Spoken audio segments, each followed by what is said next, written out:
అకాల వర్షాలు ఈదురుగాలితో పంటలు నష్టపోయిన రైతుల్ని ప్రభుత్వం ఆదుకోవాలని కోరుట్ల ఎమ్మెల్యే డాక్టర్ సంజయ్ కుమార్ అన్నారు. కోరుట్ల నియోజకవర్గంలోని గ్రామాల్లో పంటలు నష్టపోయిన ప్రాంతాలను వ్యవసాయ అధికారులతో కలిసి పరిశీలించారు.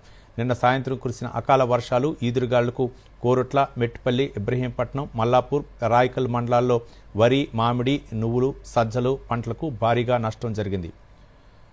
ఈ సందర్భంగా కోరుట్ల ఎమ్మెల్యే డాక్టర్ సంజయ్ కుమార్ మాట్లాడుతూ నష్టపోయిన రైతులకు ఎకరానికి 25,000 రూపాయల చొప్పున నష్టపరిహారం అందించి రైతుల్ని ఆదుకోవాలని ప్రభుత్వాన్ని కోరారు.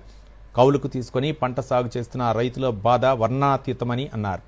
ఈదురుగాలులతో ముఖ్యంగా మామిడి రైతులకు భారీ నష్టం వాటిల్లిందని ప్రభుత్వం ఆదుకోవాలని కోరారు. రాళ్ల వర్షానికి కొరుట్ల కాన్స్టిట్యున్సీలో దగ్గర 80% పంట, వరి పంట కానివ్వండి, తోటలు అనేటువంటి మామిడి తోటలు అన్నీ కూడా నేలపాలైనాయి.